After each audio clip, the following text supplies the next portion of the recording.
All right. Good Evening. I've got 6 o'clock, and I think this is what we're going to have. I appreciate it. Someone asked me how many people we'd have. It's before we 0, and who knows? And I appreciate a beautiful Wednesday night that you want to come here and talk about this financials. Not my first choice of things to do, but number 2. I love talking about this stuff, and those two people sat down with me, and I think an hour and a half later, so we got to go. I want to tell you, but that's all right. What I want to do tonight, I've got a bunch of stuff. I'm going to throw a lot out there that are things that people have asked me. So I'm kind of trying to answer some questions indirectly and stuff. If I could sit down with every first voter in Huron City Schools, this is what I want to cover as a starting point. We are going to get in high level for the most part. I do have a couple of places I want to touch in the weeds because and those weeds are things that are different about Huron than what you may read about Sandusky or someone else. Because there's 600 some school districts in the state of Ohio, we're all different, right? And the uniqueness to it. And so, you know, the media may try to cover some things, but they don't necessarily, can't cover all the nuances very quickly. So, please, as I roll along, interrupt me. You got questions? If I don't have an answer, I've got this here. Write it down, and if it's something to do afterwards, and then we'll sort of comment at the end. Okay. So, oh, you did it. That's just work, you know. So.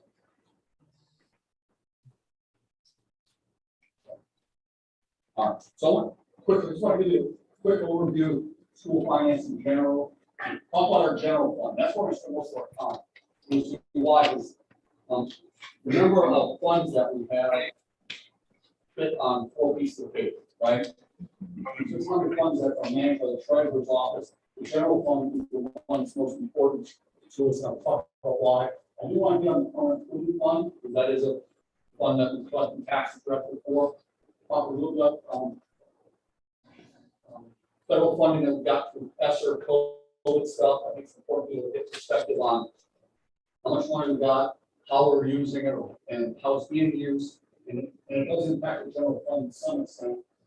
A couple of general levy things that people have asked me, and then we have the energy left to the question. So with that, and I get fast, slowing down, right? It's like a roller coaster. On the hill, I start going down. Momentum is a terrible thing to do. So a couple of things to start off with. And I think you probably all realize that school finance is really those 2 levels. There are local share, state, and federal. And local funding, real estate taxes in Ohio is the biggest thing. Putting taxes up there, we don't have one in Ohio. We don't have one around Ohio, so it's become more popular around the state. And then there's special revenue funds that are like, tuition and stuff like that that we get. State, we get 2 chunks of money, unrestricted and restricted funds.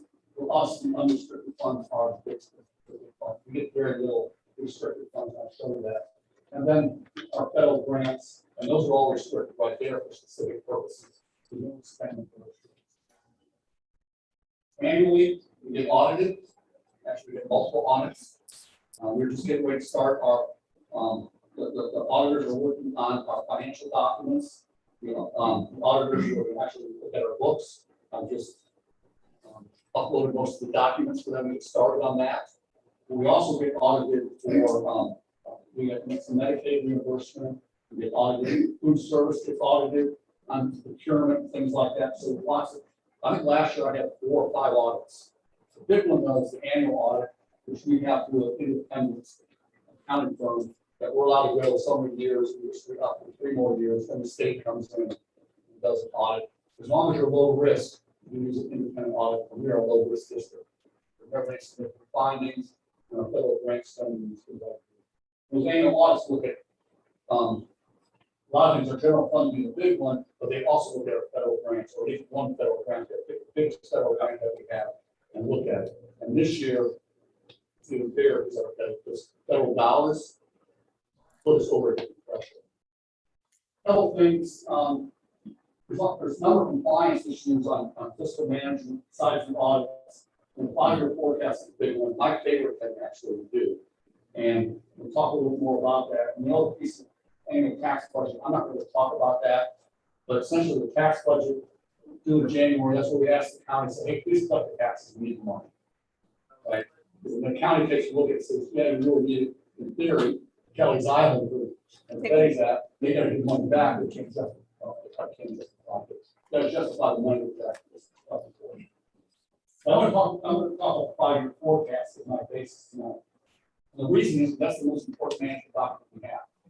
The board has to approve this twice a year, November and May. So we come up in November, usually October, and we move to November because of what happens in the first week of November, elections, budgets and stuff. So we're doing 5-year forecast, not knowing what's happening with Bill 11 on the ballot, and then in May. 5-year forecast is a snapshot of time. So we do the 5-year forecast of what we know at that particular time. So back in May, the board approved the forecast and it's changed. I'm working on it now, and we do have a copy of it. I'll go over in a minute. The board has not seen this yet. Jody and John hasn't on.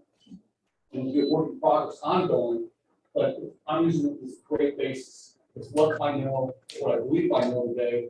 Not necessarily I, but we, because Benny will tell you, treasurers talk about stuff all the time, new things happening, and everything else. The working document, I work with my 5-year forecast on every week. I know something's changing, we change staffing or something like that.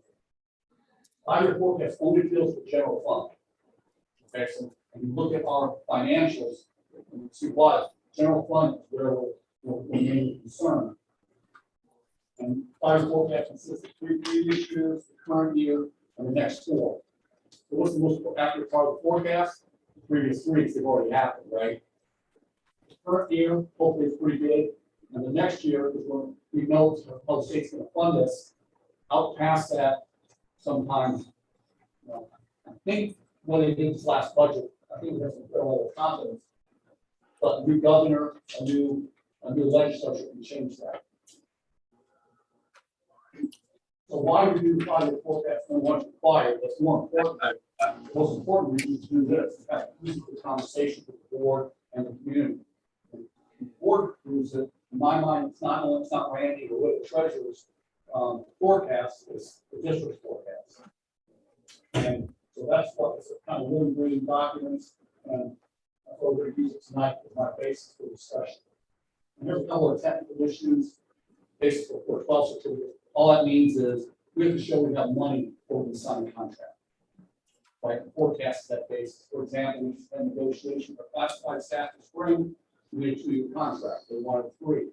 Couldn't do it 3 because I could not certify we'd have the money 3 years out. So that 412 is important for the contracts. And the last item is this is the Department of Education, the state auditor used to say they're at risk or not. That 5-year forecast is there included. And if you want something to read, there are lots of things out there on the website.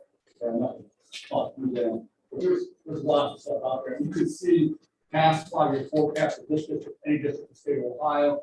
You can read the assumptions. Okay. Pause. I'm going downhill. All right, general fund. Why would we talk about general fund? General fund is the only fund that we have is unrestricted. That means we can spend it really on anything. It's the only fund that we can transfer money out to other funds. So if we have an athletic fund, needs money, we can transfer out to athletics or to food service. Right? So it's unrestricted. It's the only fund we can do it. But guess what? We can't transfer money from other funds back into the general fund. We can advance and return advance, but we can't transfer. 80-90% of our district spending comes out of general fund. Yeah, that was here. So it's obviously the most important fund. Right now, it's a little bit lower, toward the 80% because of some lesser ones that we've gotten. Otherwise, it's closer to 90%. This is folks to find forecast. So that's what we're focused on the general fund. When we talk about levies and that kind of thing, that's what we're looking at. We're looking at the general fund. This is 2019. Go ahead, update that. This one, a big picture. This is Tri-State School, our spending per pupil compared to what's in corridor, and we're close to Edison, Avon Lake. This may shuffle around a little bit here. Just want to have the best perspective and look at these dollars. You and I are big dollars, but relatively speaking, we're doing pretty well. Just to. Okay.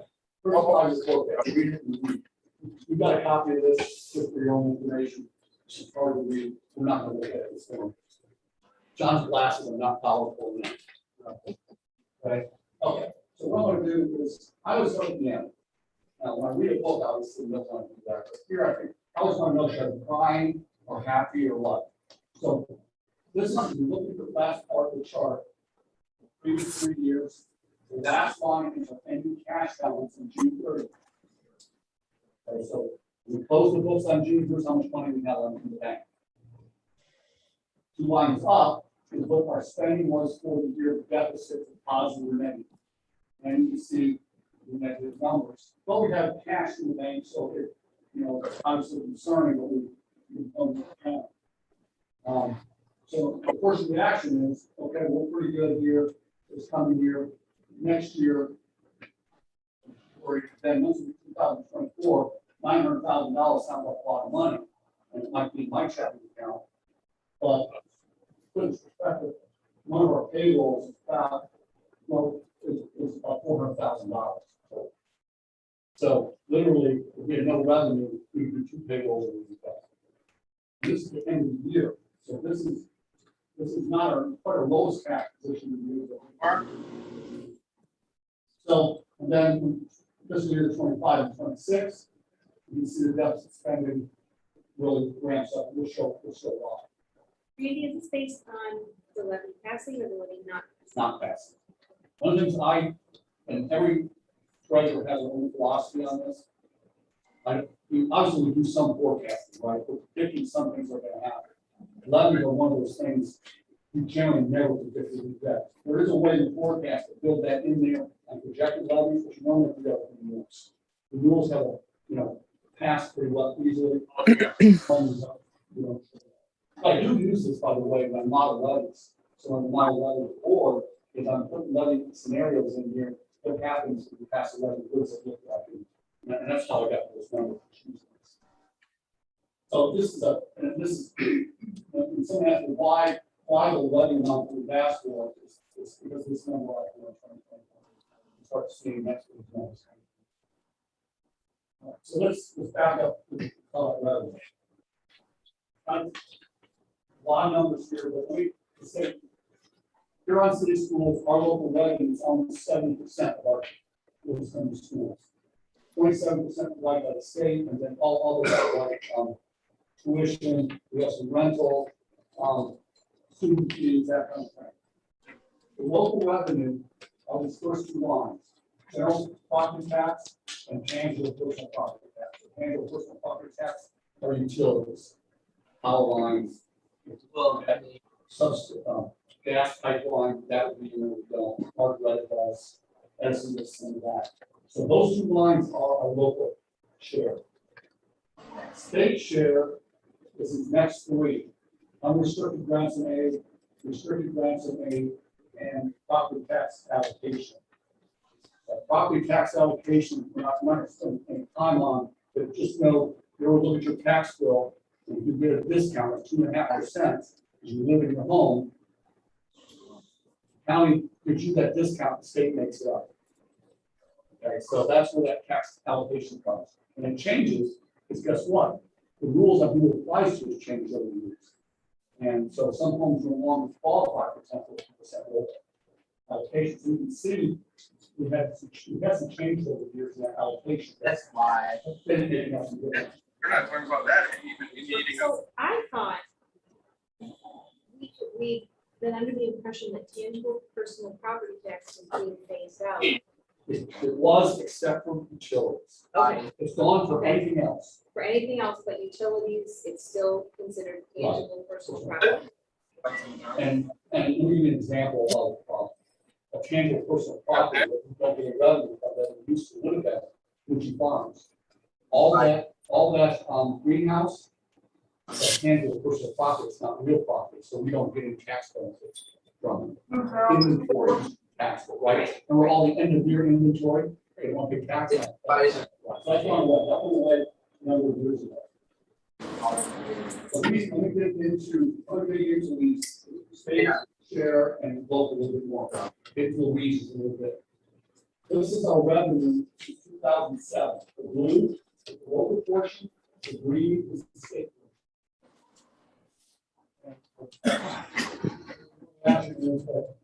We are right now, this is 2019.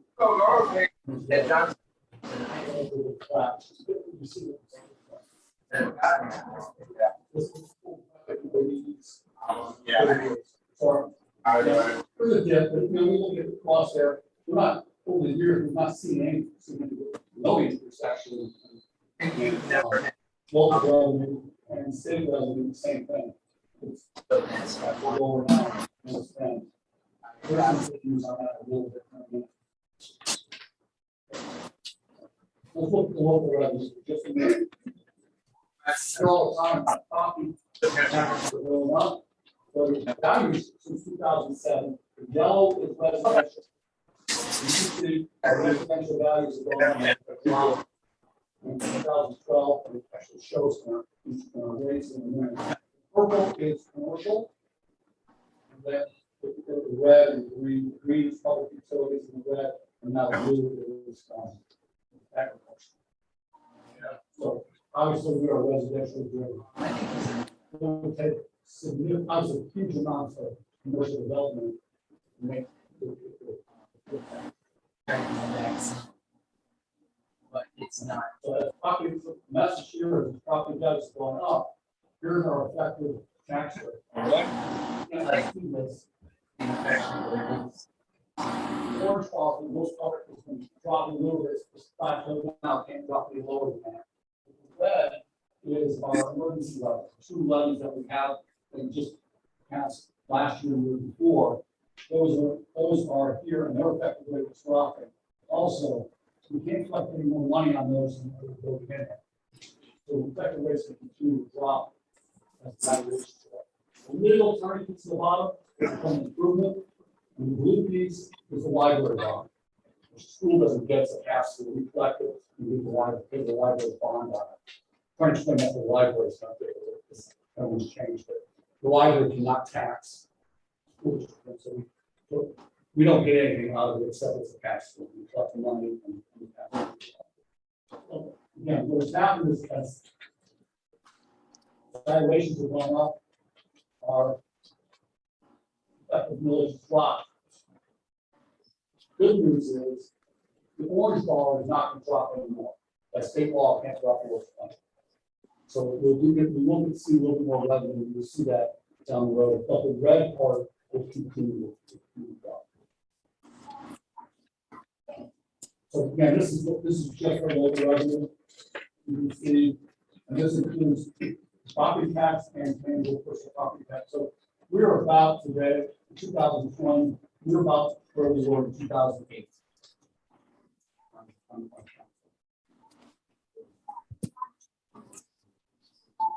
we'll also have this when we Joe's question, the tangible property tax stuff, but in this period. So that was kind of double whammy with this time. Okay. 70% of our revenues come from local, right? The other 27% or so from state funding. This is our state funding code. And 2020, the fact that COVID is really the drop here, and I can extend this out. We're going to look to continue flat. So now I'm going to get the reads on state funding a little bit because even though it's not the biggest share, we know that people understand the needs. So Ohio just passed the Ohio Full Funding Plan, and this is It's made from its base cost. Okay, we are now actually on a formula.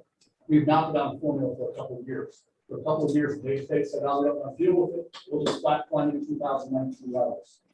Well, now it's okay. We can actually calculate how much you deserve based on your enrollment, and they use that enrollment drives what you think your staffing should be. Then they use average costs, the utilities, the staffing, and so if the district is below state average, we're seeing, oh, great, I get more money. If it's a little bit above, there's it's going to be less of an impact. And in recognize, we say average what, 50% so above and 50% below. There are some categorical poverty. ELL is English language learners. Yeah.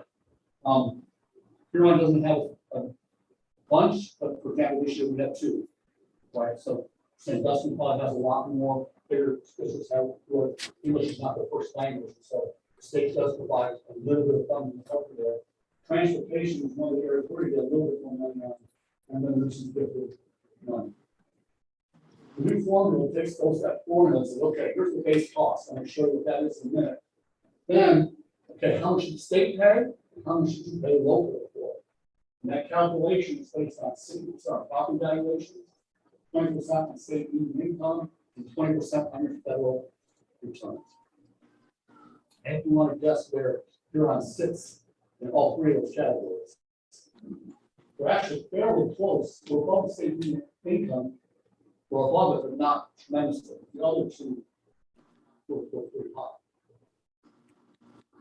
But the good news is there's a whole harmless clause in the new state funding that says, okay, we got this new formula. We're going to hold districts that are going to be less funding. We're going to hold the harmless at FY19 funding levels. We're going to be flat funded. That's in the law. That's to stay in the law until the legislature changes it. The nice thing is, unless the funding formula can change, unless they change the law, we'll at least get 2019.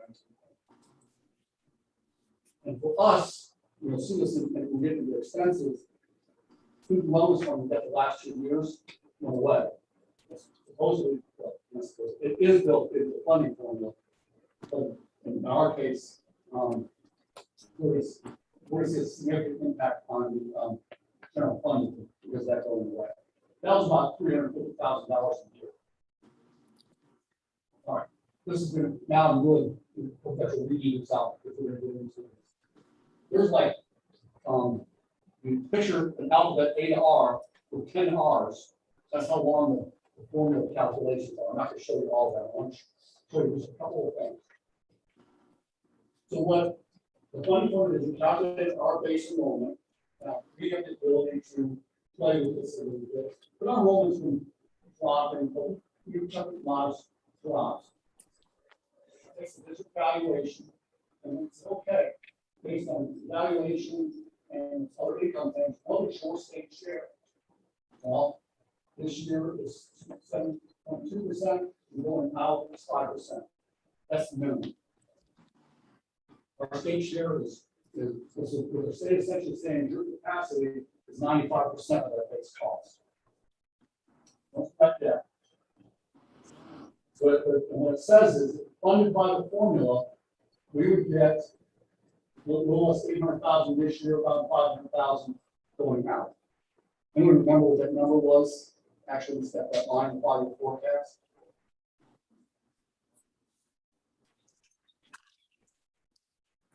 $2.7 million. So what gives? Why are we saying? Why do I have 2.7 million here? And the state said, no one should get that much. It's a whole harmless clause. Okay, that's the disturbing thing that could be pulled away from someone. Is what the state's trying to do. There are a number of districts who are growing who don't get as much money as they should by formula. So most of the districts are what? Are losing students. So we're trying to shift that with ranges. So our current year funding is 2.3 now. There's some things that go into that. We're taking some of our special education away because we're putting in catastrophic costs. It's more conversation. The transportation, we're upping the transportation. which is nice a little bit, and there's some transition support. We're actually going to get, and it comes up 2.7 million because that whole one is. That's the message I'm not realizing is that don't expect anything to stay. We're going to get what we get. Going back to probably forecast. Other things you're going to notice. If you look at this, we got a little under 2.3 million last year. We did 2.7 this year. Ooh. We got $300,000 or $400,000 increase, right? Yeah, it is. But look down this line, all the revenues. You see 1.2 million to 563,000. That's the shift. That was open enrollment in. So what's happened is we no longer get open enrollment in money. We're going to get our formulas based on students that were educated, not where they came from. So we're going to use that revenue here, but in theory, we've got it up there. There's also an expense line that goes with that. So that there's that trade-off. So we're going from 2.2, 2.3 million, 2.7. We're not going to open that. And then it's helped us with the net positive.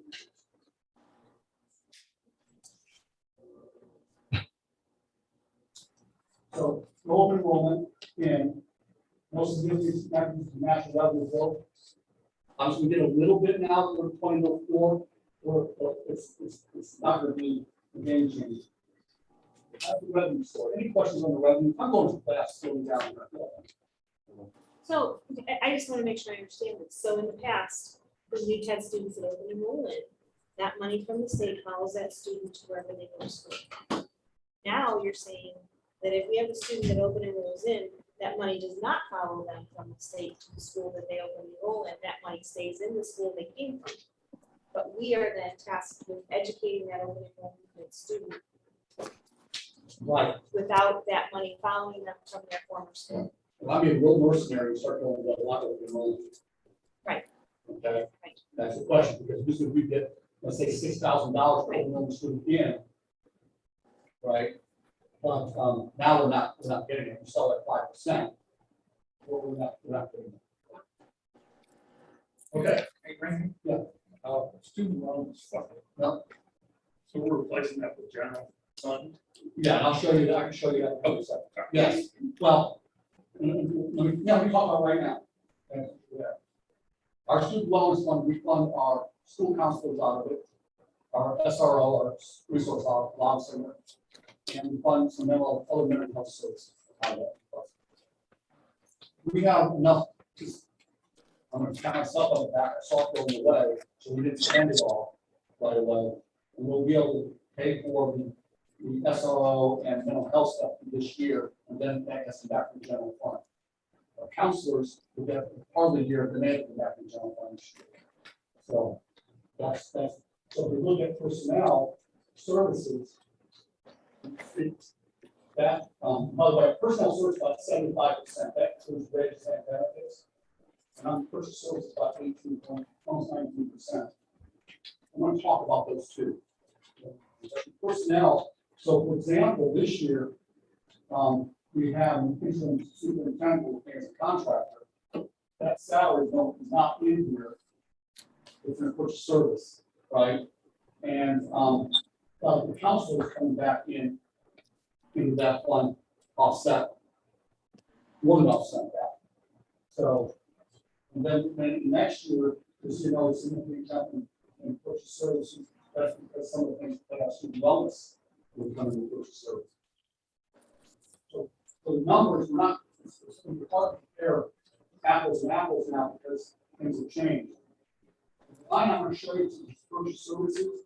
We have 3.4 million, we're down a little less than 3 this year. That's because that open enrollment out is not included. Okay, so open enrollment out is a significant purchase service. It's no longer so. We got the benefit of the increased state aid, but now we're lost. Good thing, they expect to open enrollment out. September 19th. It's just different.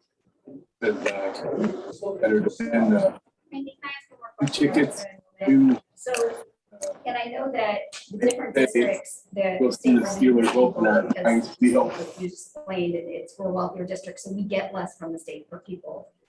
So I'm trying to figure out why, if we're basically having the same number of students in and out, you know, the difference in the funding, you know, why is it resulting in a different amount? Is it because the students that were coming in, was it based on their district's state for that student? So if they're, you know, it's only $2,000 per student per state here for Huron's resident, but somebody coming from a different district where it's 4,000, was that the difference? Why it was more No, money? it's Okay, just a number.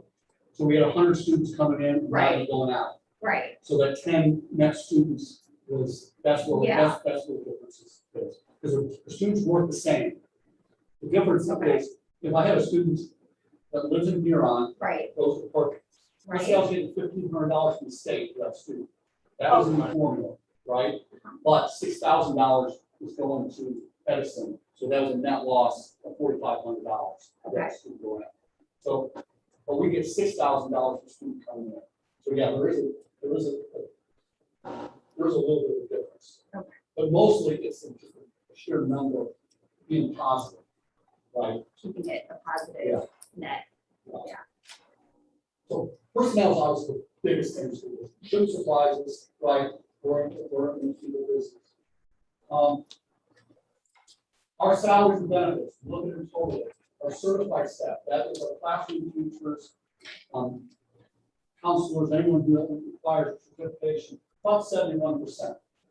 And the classified staff, that's bus drivers, custodians, secretaries, is not food service, they're funded out of food service funds instead of federal grant. Now, they pay for it all, but they're not in that number, okay? And then administration, about 12%, and supplementals, that's academic and athletic supplementals, about 5% of our personnel. Is there federal funding for transportation too, for the students, the way that the CDC was able to have, like, say, over the buses, but not in the schools? No, Where was the tie in there for federal? Like, why were they able to have a say that's a good question. I think I Okay. don't have an answer. on the bus, but like not in the school? Okay. I don't think the Going on in here. financial, it's outside my. Got it, yep, Yeah. got it, thank Gotta make sure. I know that slippery short slope, and Denise is on here somewhere, she's probably. Somebody has food or something. These still sit on Zoom. Purchase services, 52% are for special education. That can vary for students because no matter what students' needs are, our job is to provide free and appropriate education. They need aid, we provide aid. If we have to send them off to expensive autistic school, we're paying for that. Okay? And so that can vary a little bit here. We do have that IDA grant that funds our special ed director and some of our intervention specialists. But obviously, special education is a good thing. Utilities, electric, gas, so 12%. I can tell you, Don and I are working, and we've been working for a couple of years, time's been bad, but we could convert all the buildings to LED, we can save about $45,000 a year in electric costs. So, and it's gonna happen one way or another, right, Jen? Right, absolutely. And then maintenance is 7% maintenance of buildings, that kind of thing. And then others, 20% is just a mismatch. Things that, Question on utilities. Uh-huh. Do we buy or are we able to buy from Huron Public Power? Because I know that discounted electric was a huge reason that Mucci located here. Great question. I had a conversation with Matt last week on that topic. They are, some of their federal money they're trying to get right now is to extend Huron Public Power into some industrial park, and then go across Cleveland, at Woodlands, at the high school. That's the long-term plan. But for you, We've also talked for long-term about maybe building fiber network in there, so right now, our utility costs on the internet side is expensive, we have one choice. Buckeye has no competition. So, but that's not, we can afford it, we can raise money and work with the city to build the network. That's a long range. And this supplies, just so you know, 50 supplies are relatively small, percentage. 56% of our money is supplies to the classroom. And then maintenance and transportation of this, well, so, I'm kind of big with this and like sometimes I have a conversation today, a copy of the contract will be up next year at this time, so we're starting to get the proposal together. And we know our copy, we can do it, especially things that we know, what we can save some money. So this, on the personnel side, that's a big expense. I'm gonna hit a few things here. There's so much data out there. This is, one bar is our staffing. These are just our certified staff. Okay, it's not everyone, and we lost days of personal property tax, and we lost, you can see our overall certified staff is down 68. It's like 17. These are full-time, we got 2 part-time positions. And our classroom ratio is felt that reduction. And I just point out, we talk about our staffing levels. We obviously, we always argue what programs we should offer and those kind of things. But up to this point, the district's done, in my opinion, has done a good job of trying to control staffing levels. This, Sherry can appreciate this. It's kind of hard to believe. This is the experience of our teachers in percentage. So 20 years and 20 and 30 years.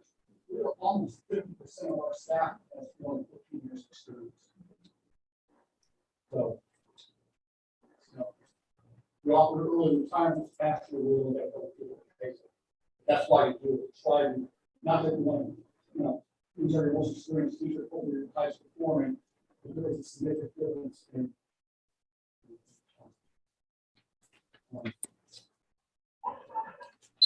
This are a little bit hard to read.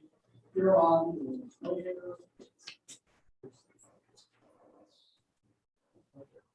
This is, these bars represent the salary range within the district. The number on top is the average salary. This is just teachers now. Okay, and then you can see, so here's the average for the area, a little almost 69,000, we're about 67. So we're close to the area average. The state average actually is about 62. So the area is about the state average. That's kind of busy chart. Does that make sense? This is a little bit weird. I got weird that visibility has had all time people included in there. I don't think we haven't chosen to set up $50,000 a year. I became an engineer because in 1982 started teaching about $500. So, yeah, what I'm pointing out is that there's a structural thing built into this number. 71% of our personnel costs are certified staff, and we have experienced staff. Okay, so Jordan John students. So things have changed significantly since May in terms of line items, but not necessarily horrible difference in terms of bottom lines. So we ended the FY21 $670,000 debt spend. And to be upfront, that's nice. That's what officially we ended, but we had advanced into other funds $200,000 or so that we got back come July 1st. So probably ended up more like $450,000 deficit. But the way the accounting works, you advance the money on June 30th and get it back on July 1st. The books have, because they can't end where that's. We're looking, I think this year is pretty good. I had forecast back in May, almost $1 million deficit, go about $400,000. That's good. A little bit better in 23, 24, and 25. So from a deficit standpoint, we're actually looking a little bit better. But we still have the same problem. We get out here in 24 and 25 we're in trouble. But that's time to fix it. Any questions on this? I want to gloss over this. And I, admittedly, my crystal ball, I don't know how good yours is. That's the best guess, you know. I'm not gonna bet my paycheck on it, I think we'll be doing that earlier than actually. But that's general fund. That's, and how about levy, that's why we're talking about 2.1 million dollars. The $600,000 improvement between the forecast and. It's, we go back, go through the main thing in the. Oh. No.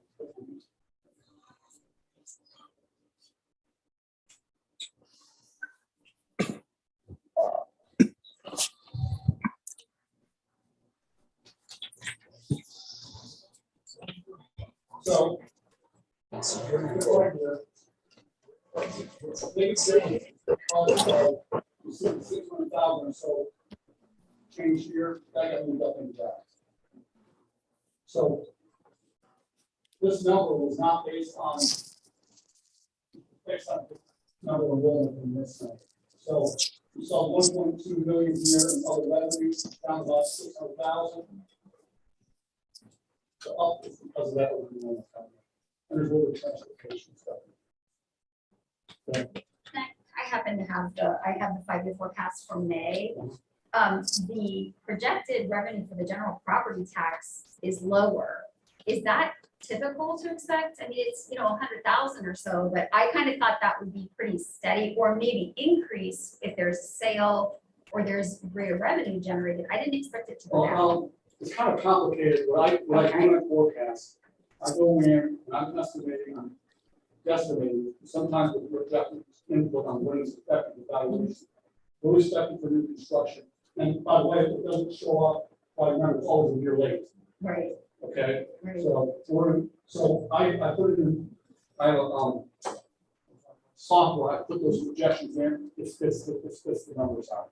So, and another thing I try to do is, I know some, watch out, got to be a little bit careful. We're flat funded here, so it doesn't impact us as much. But that valuation impacts that number too. Right. Okay, so I'm trying to be realistic on both of them. Okay. If, and my philosophy is, I want to be conservative, I don't want to sandbag, right? So you have some sense that, okay, I might be off 1 or 2%, but not really off 10%. Right. So that's that. I don't look at your individual numbers, but sometimes I have to sit down and show them how to do that, this estimation. But I look at trends, and we're not updating here, which means I know across the state that the average up is 15% for valuations. Now we do get some drop in that on the emergency side, so it's fine. It's not a. Okay, so that was. I put it in the little sheet, and we're fortunate here too, because our delinquencies are pretty low. We don't have this problem with delinquencies on taxes and stuff like that, so we get actually really good stuff. And got some permanent improvement, we'll come back to this. I just want to, I'm going to permanent improvement because it is a tax that we're all paying to live in the district. Our permanent improvement was passed in 1986. The voted notice 3.0 is effective notice down to 1. So we get the same amount of money today for permanent improvement as we did in 1986. You'll notice if you look at the 5-year forecast, our capital spending is really low because we're trying to spend that money on personnel and not capital. Our general fund, we're just using roof repair or something like that, emergencies that we're using general fund for. We try to do all of our major stuff out of permanent improvement. We generate about $440,000 annually. That's through taxes, and we do have some pilot payments, payment little taxes and abatements from a while ago. Some of them go directly into permanent improvement.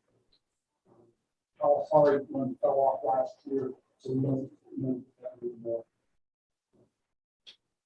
Right now, our permanent improvement level of money, a good portion is spent on technology. The people think of technology when we're remote learning, one-to-one, there's replacement cycle about every 6 years. So the more devices that we buy, guess what? 6 years we got to replace them.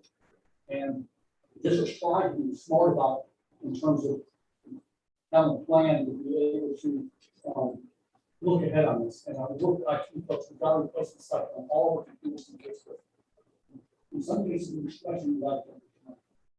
One of the areas that us, federal funding has helped us is to buy more devices. Problems at some point in time, we're gonna have to replace them on our own budget. Capital repairs, another 240%, new blacktop around Shawnee, that's on a cycle.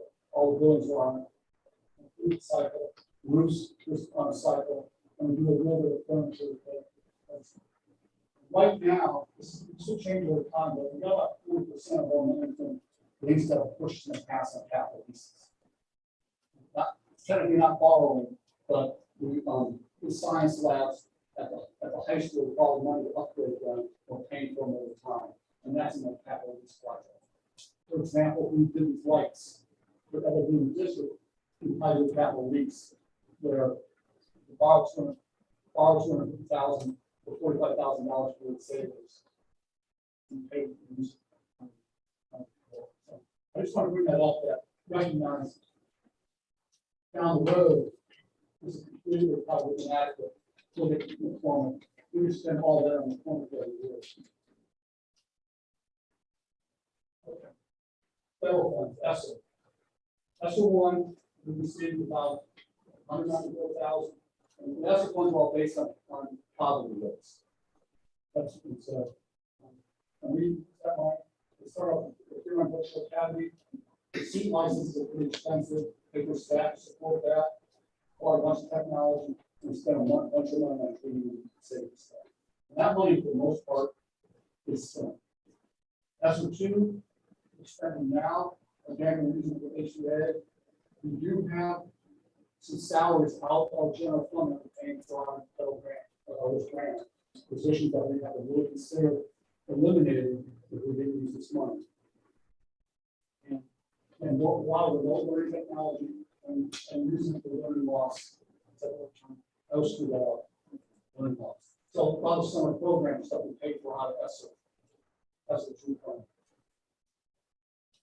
ESSER free funding, we've not got approval on this yet. We submitted our application.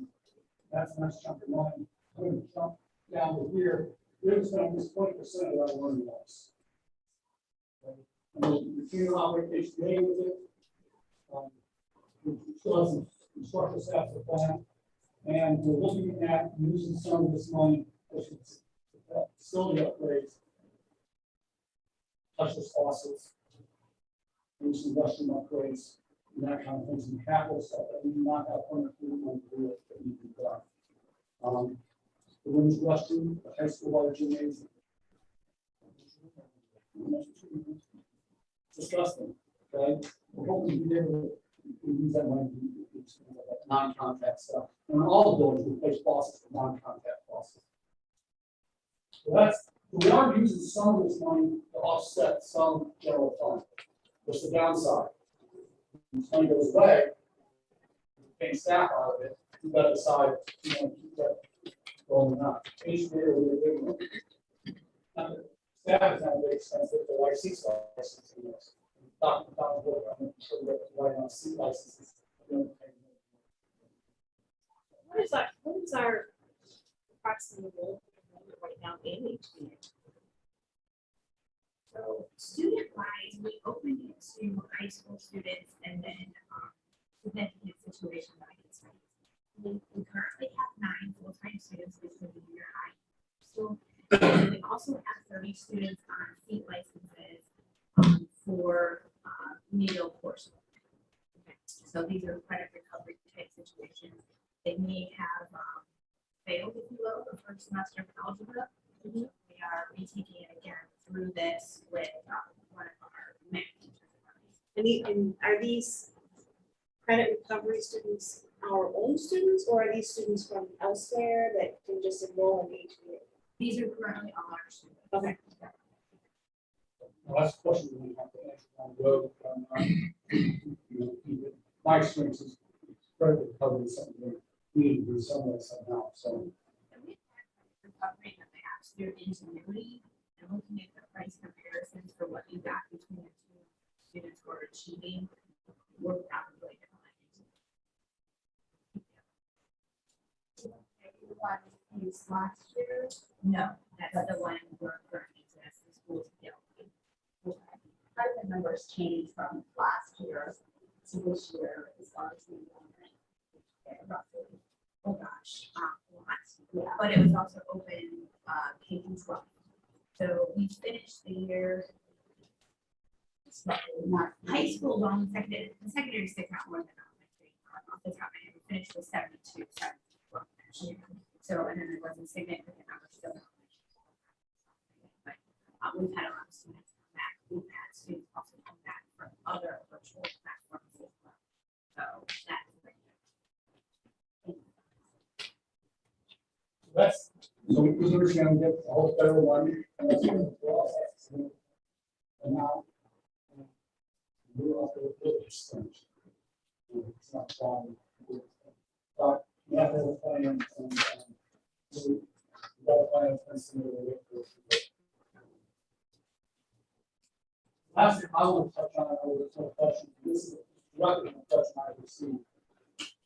Someone's asking, what's the fair income tax versus property tax issue? So I know it's a little busy, I apologize, someone saw it. What the difference is. So the property tax or income tax, you can have 1 to 10 year tax or continuing. With a income tax that controls traditional versus earned. Traditional is essentially very 1040, the federal electric tax on, and earned is a paycheck tax. You get a paycheck, you get a W-2 tax on that. Not so we got if you get K1 to 1099 or something like that.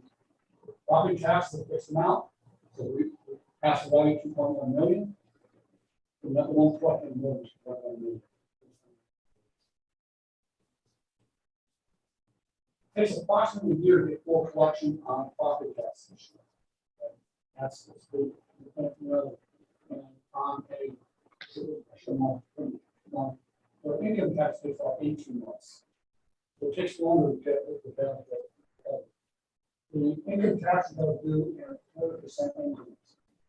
When we look at income tax, we really need probably, we didn't need 1%, we need something less, but we had to go with 1%, which would generate more money than property tax. But we want to do that. Big benefit of income tax is inflationary growth. If our income goes up, we get natural growth. We're talking about earners. For example, in this community, we did it. I asked the tax department state, we can get charts of you need how much money, what level of income tax. It's like 1%, right? That's earned income tax. It generates about 2.5 million.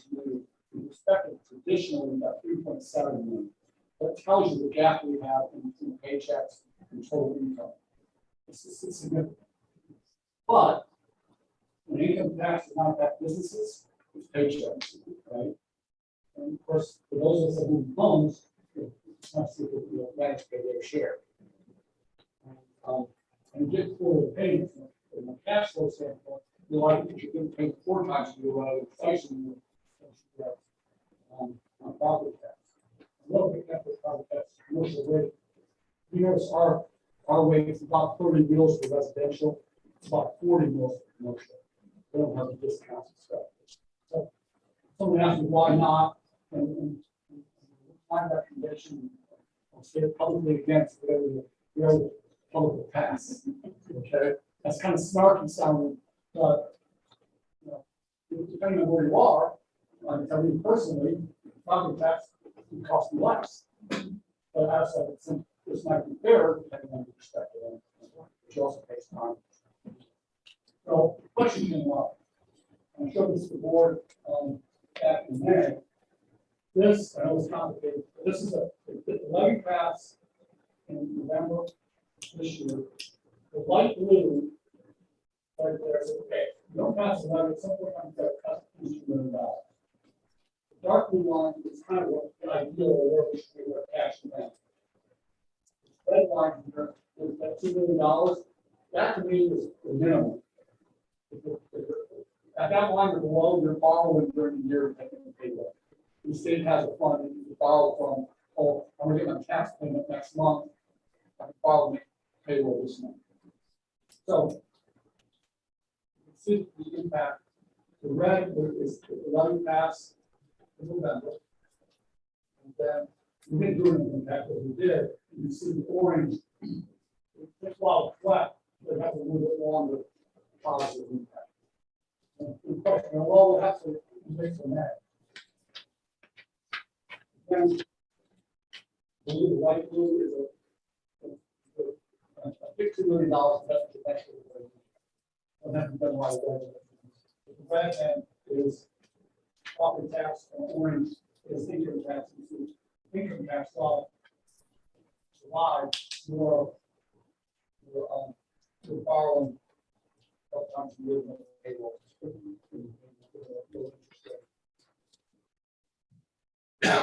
that's, I mean, that was, answers to the question on that. So that's all, that's the quick questions we have that I did not cover.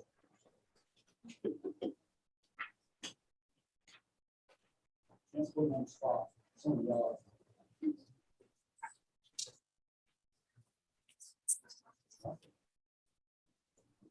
I appreciate the time. There's a lot more obviously to this stuff. And the door is always open. As long as I'm going to do the same way. I like talking about this stuff because the more I talk about, the more we will understand it. Makes my job easier. His job easier. Makes the board's job easier too. If everyone understands it. I'm not necessarily worried about the conclusions. To understand the numbers are coming from.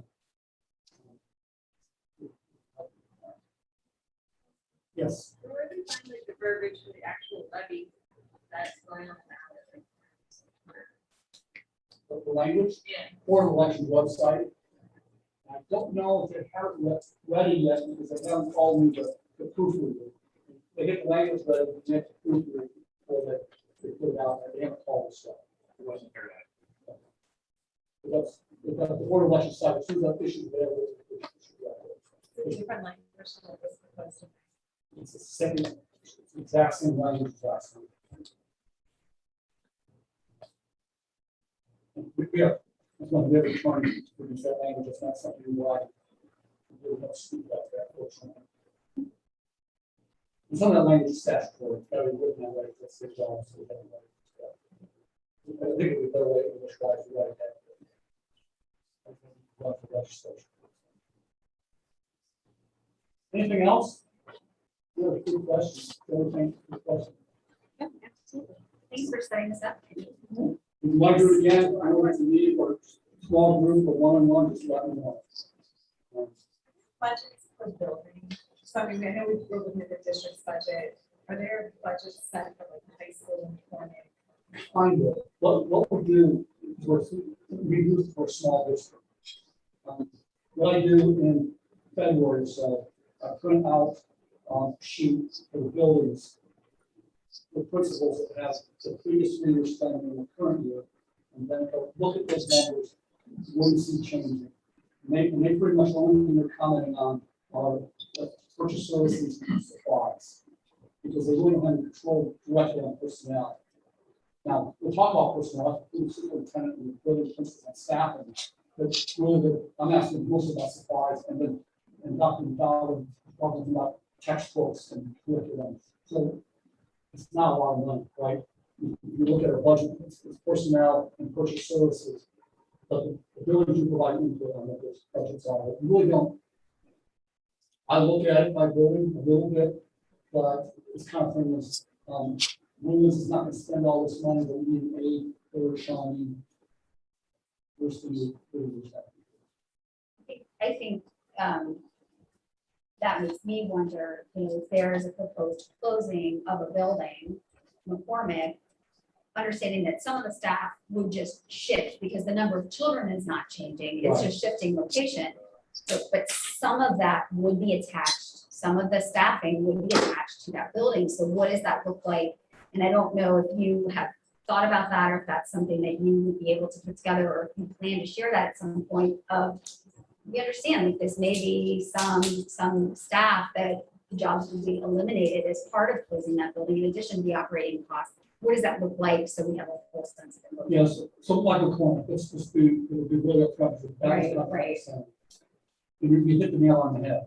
There's the opportunities, there's, the obvious one is the principal, the secretary, I don't know if you can, stuff put together, there's another student, but those are the obvious ones. We talk about, we're still going to keep that building open, we need to use the facility, you know, the auditorium and the gym floor, and maybe we release some of that space out, so if I keep some of the service support in there. Food service impacts, but they're not in the general fund. Right, and Denise has already looked at food service side of that, she's staffed this year. And she's done her staffing thinking that she may not need that next year. And so when we talk about $250,000, in my mind, that's without taking into account the teaching staff until they work on the master schedules and see how to do that, where students are going to end up and what those ratios are. But there's potentially more on top of that if you get some synergy on instruction staff too. Well, Can I piggyback on that just a minute, just to follow up? What I'm gonna do is in November, the board will have a report from me on the logistics of moving those students in terms of where they're gonna go, what building, classrooms, how it's all gonna work to make sure that we can accommodate everything you need logistically. That in January, then the new board, three, and the current two will get a list of recommendations for me as I look at the staffing portion of that to see as staff moves into one building, what are those certifications? What's the requirement from classes and how many teachers do we need to make that requirement? And that in turn would lead to the idea of staffing reductions. So then that Of beyond what Randy was talking, beyond the obvious, I guess, it would be in terms of a staffing study based on scheduling needs, enrollment versus what teachers can teach and how many sections we need. So that also, and there might be a little bit of energy savings, but again, you're gonna keep the building. And I've been through this as a board member, when we shut down a building, as soon as you turn the power off, you might as well tear down the building. You just can't keep it safe. wasn't there talk of interest by another party to come in and possibly lease it that would help at least offset maybe some of those expenses? And I'm very talking out of place, we got the annex next door, that really needs a lot of work. We don't want to put money in that building. Got it. But Montessori wants more space, so it might make sense to move them over there and tear down the annex. And also, let more parking for soccer facility, and buildings work better when people in. I have a question about the farming. So I know they will have to shift staff. Do you know the percentage of staff that are sitting with a 4.9 certification versus those who have a 7.12? Because that's going to make a big difference who can go to the high school and who will have to go to an elementary. That's part of Yes, we do. Yeah, that's part of the staffing study, and that's exactly how it will shake out. I don't think we have any answers on it, but it's just the numbers. I was just wondering, if you just knew not what the percentages are. I don't have the percentages. I'm still working. You gotta, I just asked, as a matter of fact, our EMIS coordinator, she could, if there is such a report of teachers, just simply with their teacher name certification. There's not through EMIS, so I have to do it in a more pedestrian process, but we're working on it.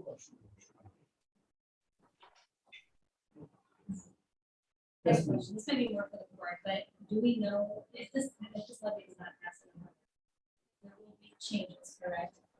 Like a lot of people look at this and say, oh, we have money until 2025, we have time, but if this levy doesn't pass in November, there will be time, correct? I'm only talking from the financial side, but you're cutting off your toes, right? But you need to do something next year. What that is, I think, John's point is, McCormick is an obvious one to have on the table. And maybe and try to point out that you've seen the list I passed out last time. Issues, I don't know what, maybe So that's a good idea, we should start reducing out touching student lives and programs. So that's the tough decision the board's gonna have to deal with. I mean, we got negotiations with the teaching staff in the spring, but the negotiations, right? So you can't count on anything out of this kind of stuff. So that's this winter, if we don't do passing around, I think that's gotta be a major discussion. I think the thing that hangs over that is the idea now of open enrollment. Years ago, before open enrollment, you would look at programs and you hate to use the term, but kids were basically stuck here unless their parents wanted to move. So if things were cut, they were cut. So unless mom and dad want to sell a house and move, maybe I don't get to wrestle or play in the band. Now with open enrollment, if we have to go that route, mom and dad don't have to sell their house. They just have to, be able to get their child to Perkins or Edison or Vermillion or wherever they may want to go. That doesn't sound like much, but that's a huge factor in the urgency for the levy and also what we look at in cutting, because we don't want to drive everybody out of town by what we cut. We've got 200 boys to high school, approximately 7 of football. I think it's 10 football, approximately is over 27% participation of the high school at the center. It's a big challenge. And, I'm sure. One enrollment question. I know we're down roughly like 265 students over a 10-year period. It was like 17, 18%. Is that a trend that the other local schools have seen? Do you know if that's roughly the same, or is there a problem that we're having that we're losing more students? than the 5 or average? 6% across the state. So there's a few districts growing. Most of them are moving 5, in that range. We may be able, we're up and down a little bit. Open enrollment's kind of protected this summer. We're flat funded right now. That helps, but it's a demographic issue. When I look at, when I do my enrollment projections, I'm looking at first of the account. Right. We're not Right. having babies, people, right? And don't look at me. Well, it started in 2008 with the financial crisis. There's another huge downturn in 2020. We talk about it at the colleges and universities. The state of Ohio is like 2025 is the cliff because the number of 18-year-olds drops off dramatically because those are the kids from that year of 2008 that just aren't here. And I'm talking, look at this populous city about the numbers of rentals, Airbnbs they now have here, right?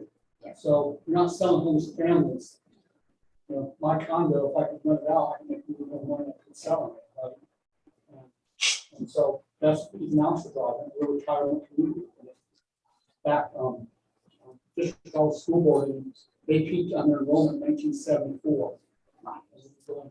It's not the population's not dropping. It's just that there's no place for kids to move back into the district.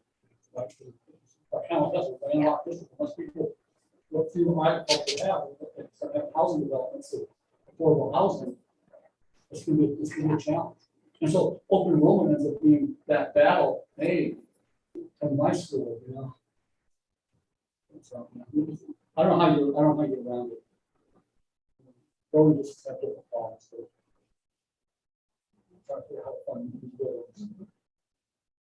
And that's not, we guys get that challenge too. Some point in time, we have to build control, who's going to drop it.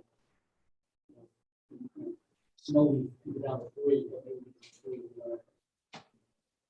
What other common questions I would appreciate the test. Good questions, good discussion. So my door is open. And so we John, thanks for coming. Got called in the business and says, I'm not gonna make it. He said, we bring you on the driving me. All right, well, thanks, folks. I'll get off here. This is recorded. If anyone wants it, the PowerPoint, you've got obviously a copy, the actual PowerPoint, the PDF form is on board docs. Feel free to share that.